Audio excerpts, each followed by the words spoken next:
A new state law allows police officers to be held financially responsible for their actions on the job. That means families can sue police officers, leaving officers on the hook to pay up to thousands of their own money. One of the first lawsuits to be filed comes from the family of a Teller County veteran. They are taking legal action against police officers who did not follow protocol before he died by suicide. 13 Investigates was the first to expose the failed response that night. And tonight, Chief Investigative Reporter Chelsea Brenzel explains the impacts this new law is having on all sides. The day before Christmas Eve 2020, 17 desperate calls to dispatch from family and friends saying 29-year-old Army veteran Jeremy Mitchell was posting suicidal messages on Facebook. He's a PTSD veteran. Know that he is suicidal and it's for real. Woodland Park Police responded to Jeremy's house and talked with his wife. The officers didn't make contact with the veteran because they heard Jeremy threaten suicide by cop. They ended up leaving. And the next morning, Jeremy was found dead. Nearly 1 year later, Commander Andy Librand and Mike McDaniel were fired from the Woodland Park Police Department. The firings came after a third-party investigation found they neglected their duty by not calling in mental health resources like the agency typically does. Last year, the mother of Jeremy's child spoke with 13 Investigates, saying the firings were a step in the right direction, but believed more accountability was necessary. I want the people and the public to know that they need to be held responsible. Now, some of Jeremy's family members are suing the two officers for wrongful death in their personal capacity.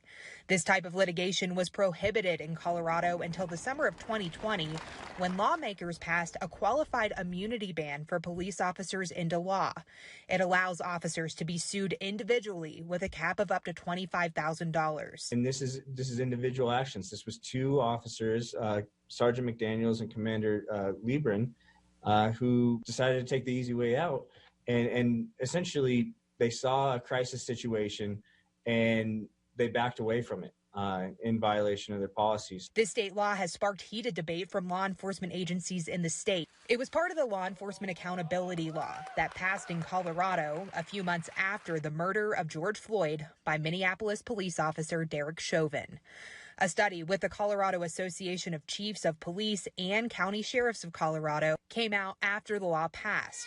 It reveals a majority of the agencies are facing officer shortages and believe the new law is attributing to at least some of those officer departures. El Paso County Sheriff Bill Elder saying in part, there are varying reasons, but numerous exit interviews suggest that public perception and risks of civil litigation are among the top concerns. The El Paso County Sheriff's Office is concerned this is another deterrent that will make recruiting even harder. It puts these peace officers on the hook for that first $25,000, and that's a very big chunk to some in this profession, that's for sure. The El Paso County Sheriff's Office says the number of deputies leaving has increased around 6% since 2019, and fewer people are applying to fill those now vacant spots. Janet Huffer estimates that in any given year, 10 to 15 deputies leave over a 12-month period.